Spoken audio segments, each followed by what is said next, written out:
Fala galera, tudo bem com vocês? Professora Finati na área. Nós vamos dar continuidade aí aos nossos conteúdos.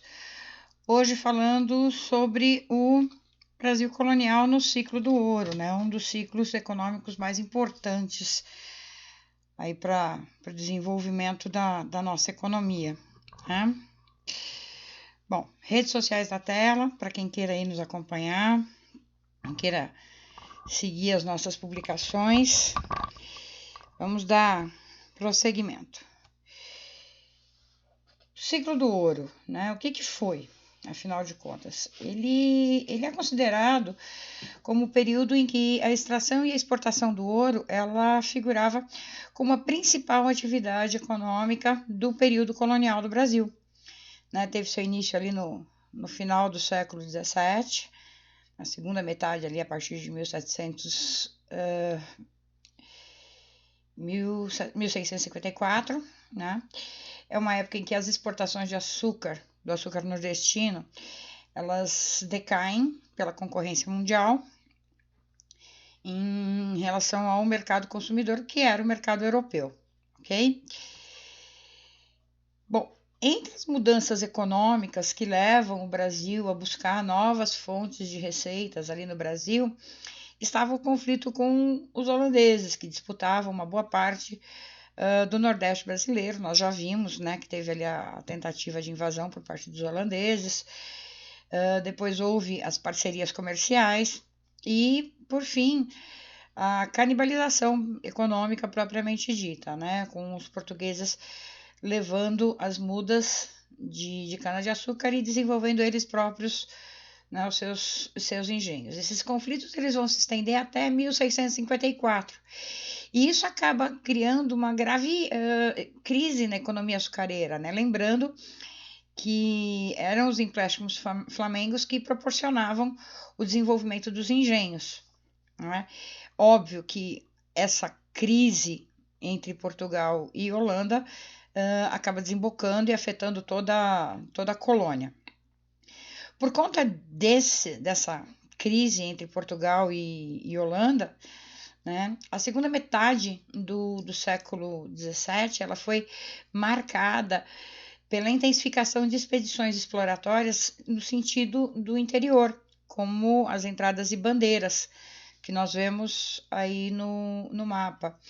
E em pouco mais de 3 décadas, eles acabam descobrindo grandes reservas de ouro, principalmente na região das Minas Gerais, mas não só nelas. Observem que também tornou possível a interiorização do nosso país. Lembrando, nós temos aí no mapa, né, a linha imaginária do Tratado de Tordesilhas e as expedições em direção ao sertão, em busca de minério, elas acabam ultrapassando essa fronteira, né, quase que meio delimitando o que seria a nossa nova geografia.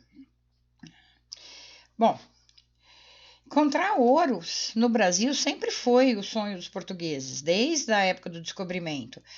Mas esse sonho só é realizado de fato a partir do século XVII, quando os bandeirantes paulistas eles encontraram pela primeira vez o ouro no Brasil, lá no interior das Minas Gerais. Esse primeiro ouro que é encontrado era o chamado ouro de aluvião, né? Ou seja, era o ouro que se encontrava nos vales dos leitos dos rios, né? Principalmente no Vale do Rio Doce e do Rio das Mortes. E isso desencadeia uma verdadeira corrida da população em direção à região do hoje estado das Minas Gerais. Essa descoberta do potencial de mineração, ainda que com procedimentos manuais, né, usando ali a bateia, que é essa ferramenta que parece uma panela, né, que acontece ali no final do século XVII, faz com que a coroa portuguesa acabe criando diversos tributos para esse rário minério, né? Ela acaba sobretaxando mesmo o ouro como forma de controlar com extremo rigor a região das minas, né? Das lavras. Bom, o ouro é encontrado pelos bandeirantes e ele faz com que as pessoas viessem de Portugal ali na esperança de encontrá-lo, de buscar, de mudar de vida, de enriquecer. Com tanta gente chegando na região das Gerais, né? Esse lugar que era basicamente deserto e de difícil acesso, né? Topografia, né, gente? A região das Minas Gerais ela é bastante montanhosa, né?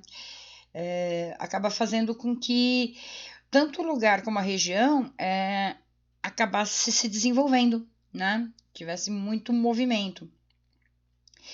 E os paulistas, que eram os descobridores das jazidas, eles começam a entrar em choque com os portugueses, os oportunistas que vinham aqui com um objetivo único de extrair o minério, de enriquecer e voltar para Portugal, né?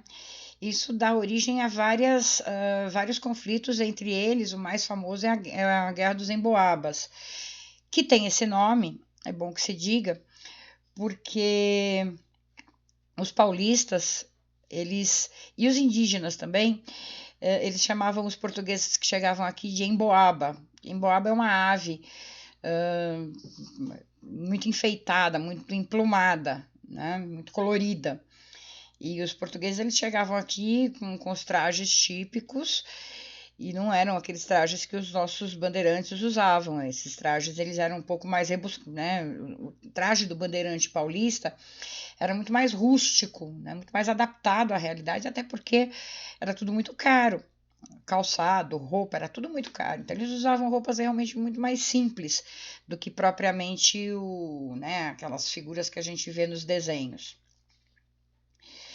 O principal chefe dos portugueses forasteiros, que veio para cá com a ideia de enriquecer e voltar para Portugal, foi esse cidadão aí, o nosso querido Manuel Nunes Viana, né? Ele lidera as tropas contra os paulistas. E lá em 1709, já no século XVIII, na região ali de Capão da Traição, teve uma grande batalha e os paulistas perderam, é bom que se diga, tá? Isso fez com que as minas que estavam ali na região das Gerais acabassem ficando realmente com o controle da maior parte da população portuguesa, né? E também fez com que os paulistas saíssem em busca de novas jazidas, de novas minas em outras regiões. E isso acabou levando à descoberta de ouro na região de Goiás, de Mato Grosso, né? As guerras e lutas entre emboabas e paulistas, emboabas e brasileiros, portugueses e brasileiros, também fez com que o rei passasse a exercer um controle sobre todo o ouro e sobre toda a região das Gerais. E elevasse não só a região das Gerais, mas também São Paulo à categoria de cidades, lá em 1711, separando-as administrativamente. Vejam, a gente consegue observar bem nesse mapa não só as expedições, né, mas também as novas jazidas que foram encontradas, como Vila Boa, Cuiabá, Vila Bela, né, saindo ali de São Paulo, mais ao sul. Se vocês olharem para o lado esquerdo do mapa do Brasil, vocês vão ver que aquela região que já não é mais Minas Gerais, né, Cuiabá, capital do Mato Grosso, elas se formam a partir de expedições como a de Bartolomeu Bueno da Silva, como a de Antônio Raposo Tavares.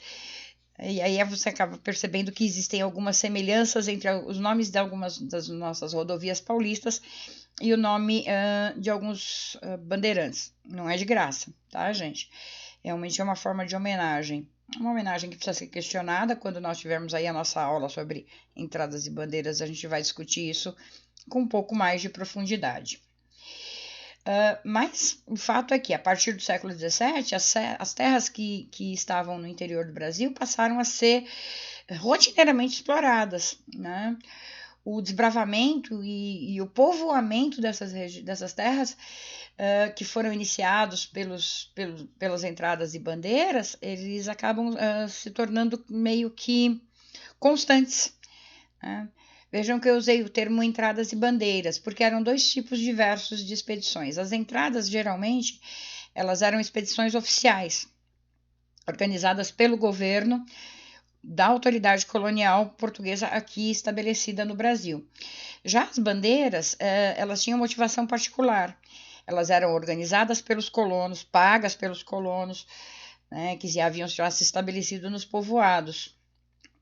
E uma coisa elas tinham em comum, né? Era o propósito de procurar riquezas minerais, como ouro, prata, pedras preciosas. Também tinham como objetivo o apressamento dos índios, né, com a ideia de escravizá-los, que acabou não se mostrando muito efetiva. E essa tarefa da exploração, ela não era uma tarefa fácil, nem barata. Havia necessidade de muitas provisões, como alimentos, ferramentas, armas, instrumentos de garimpo, né, e deveriam ser transportados por animais, então você tinha que ter um desenvolvimento de pecuária e até os próprios exploradores. Há casos, há registros de bandeiras com mais de 2.000 homens. Né? Era uma expedição bastante custosa, bastante onerosa. Né?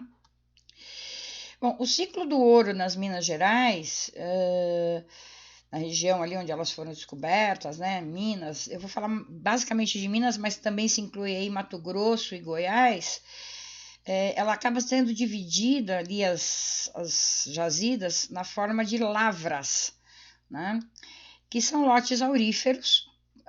Aurífero, para quem não sabe, né, se refere ao ouro, né, com o objetivo da exploração. E essa divisão ela era bastante similar às sesmarias latifundiárias que nós já vimos das capitanias hereditárias e dos modelos de monocultura açucareira. Tá? Durante o auge do ciclo, no século XVIII, isso acabou demandando um grande fluxo de pessoas, nós também já comentamos, né, mas também de mercadorias para essas regiões. Porque à medida que as pessoas vão afluindo para as Minas Gerais, para Mato Grosso, para Goiás, elas acabam demandando uma série de necessidades de comércio, de agricultura. Então tinha que ter semente, e se tinha que ter semente, tinha que ter equipamento para plantio e para colheita, né? E se tinha tudo isso, tinha que ter animais para transporte, mulas, bois, né? E isso acaba também desenvolvendo essas regiões do ponto de vista econômico, né? Não só com a produção alimentar de subsistência, com pequenas manufaturas, como fazer um carro de boi, por exemplo, né? Mas também o desenvolvimento intelectual, né? Até porque, na maioria desses lugares, a igreja vinha se estabelecer rapidamente, né? E junto com ela vinha uma elite financeira, uma elite monetária, que trazia consigo ideias iluministas, né? Estima-se que nesse período aí a população brasileira ela tenha passado de 300 mil habitantes para cerca de 3 milhões de pessoas, né? E é claro que essa divisão ela não era igualitária e nunca foi, né? A gente sabe aí que desse total, 78%, ou talvez um pouco menos, alguma coisa em torno de 58%, entre 58% e 78%, era composta de negros e pardos e mestiços, né? E entre 52% e 22% ali eram de brancos, né? Também com o advento dessa exploração aurífera, né, que passou a ser a atividade mais lucrativa da colônia, o que acontece é a transferência da capital colonial, que sai de Salvador e se desloca para o Rio de Janeiro, de modo a garantir que Portugal conseguisse fazer a fiscalização das regiões de mineração. Lembrando, né, Minas, Mato Grosso e Goiás estão muito mais próximos do Rio de Janeiro do que de Salvador. Então, trazendo a capital da colônia para o Rio de Janeiro, os portugueses acreditavam que eles conseguiriam ter um controle maior, inclusive taxação dessas minas e jazidas. né? O ciclo colonial, é bom que se diga, ele dura ali até, segunda metade do século XVIII, quando as minas se esgotam lá por volta de 1785, em plena Revolução Industrial, que é uma matéria para a gente se aprofundar um pouco mais na próxima aula. A estrutura social nesse momento, né, século XVIII, no Brasil colonial, ela era formada pelas camadas médias. O que eram as camadas médias, né? Eram os artesãos, os carpinteiros, os alfaiates, os ourives. Ourives são os profissionais que transformam a pedra de ouro, o pó de ouro, em uma determinada joia. É o que trabalha o ouro de forma a transformá-lo, né? Profissionais liberais, como médicos e advogados, padres, garimpeiros, donos de venda de comércios pequenos, os roceiros, alguns artistas, como entalhadores, músicos, pintores, todas essas pessoas, elas compunham as camadas médias da sociedade mineradora, né, do período colonial. Também você tinha os homens livres pobres, que na sua grande maioria eram mestiços, né? E os negros, que não tinham uma posição social definida e eles eram chamados pela sociedade ali, os homens livres, pobres e os negros, de vadios, né? Porque eles ficavam ali perambulando, perdão, pelos arraiais, que nesse momento as cidades não chegavam a ser cidades, não eram sequer vilas, eram arraiais, como o Arraial do Tijuco, que vai vir a ser, né, uma cidade. E eles ficavam ali perambulando, pedindo esmola, pedindo comida, brigando nas vendas e até, em alguns casos, praticando pequenos furtos, né? Os escravizados, eles não realizavam tarefas relacionadas apenas à mineração. Eles também serviam para o transporte de mercadorias, para o transporte de pessoas, né? Eles trabalhavam na construção de estradas, na construção de casas, e eles atuavam no comércio para os seus donos. Era uma das atividades ali dos escravizados, tá? E a exploração e a administração do ouro feito pela coroa portuguesa, né, era um regime de verdadeiro abuso e dominação, né, pela coroa portuguesa, não só pelo valor dos impostos cobrados, que a gente vai ver, né, no próximo slide, mas pela forma como era feito, né, nas casas de fundição. As pedras, ou pó de ouro, era derretido, transformado em barras que recebia essas marcações, né? E isso dava legitimidade para que ele pudesse ser negociado, né? Se houvesse desvio ou sonegação, quando descoberto, eram penalizados duramente, até com pena de morte. Então, vocês observem no detalhe que ali você tem, nessas barras, você tem, né, o escudo de Sabará, dizendo, né, o ponto onde ele foi utilizado, o número do lote, o ano em que ele foi produzido, né, as iniciais do ensaiador ou do marcador, né, o peso daquela peça e o grau de pureza, né, que tinha essa barra de ouro. Isso tudo correspondia, então, à quintação, né, ou seja, ele era transformado, era tirado 1/5 disso, que era um dos impostos que eram cobrados, né, um dos principais mecanismos de controle era, ao fazer aquela barra que nós acabamos de ver, 20% já era retirado e cabia a Portugal, né? Além desses 20%, você também tinha derrama.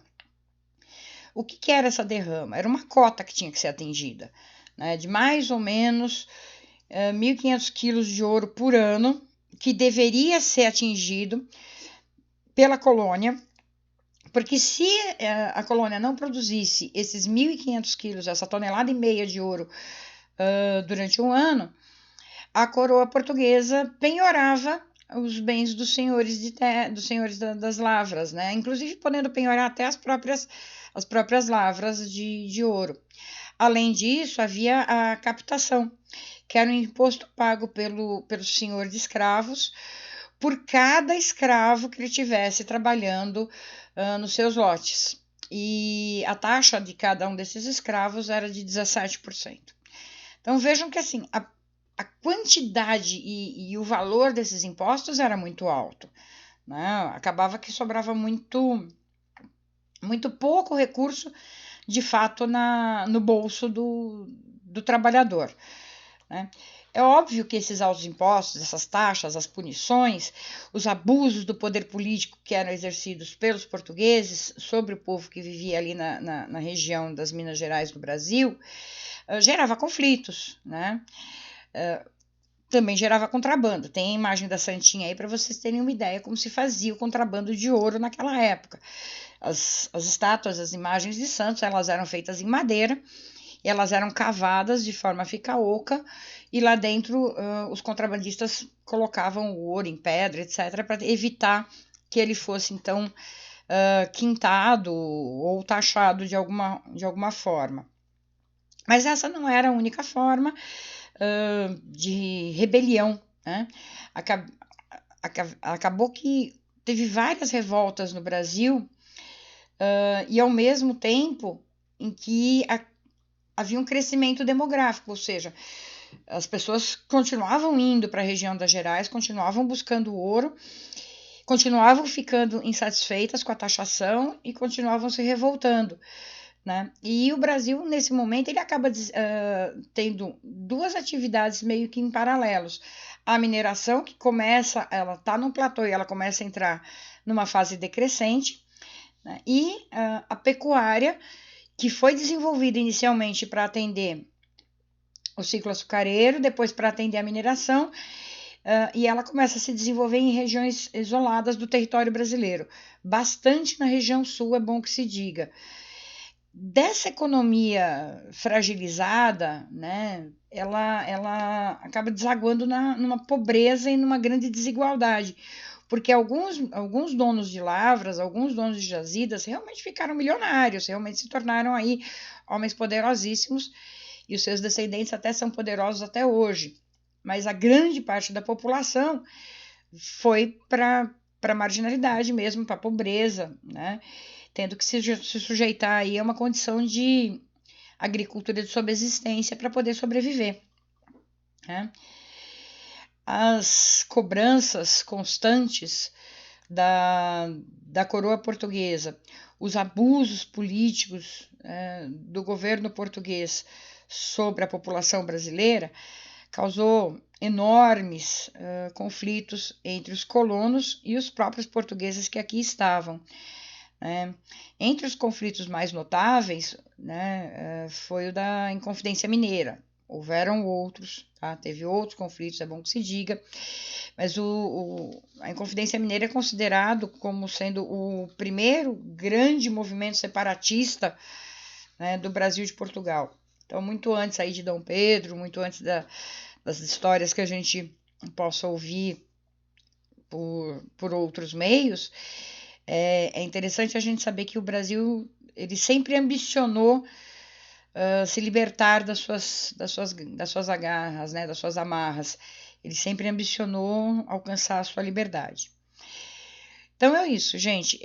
Por hora, eu vou encerrar por aqui. Como eu falei, era uma aula curtinha, a aula de hoje, né?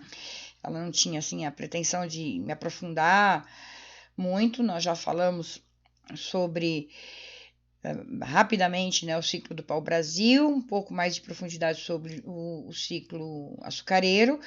Hoje a gente trabalha aí com o ciclo do ouro. Nós vamos abordar outros ciclos econômicos no Brasil. Lembrando, o conteúdo da videoaula, ele por si só, ele não encerra tudo aquilo que precisa ser estudado para poder desenvolver as atividades ou poder responder bem as questões avaliativas né, sobre o tema. Então, é mais uma ferramenta de apoio, né? Eu deixo o meu obrigada.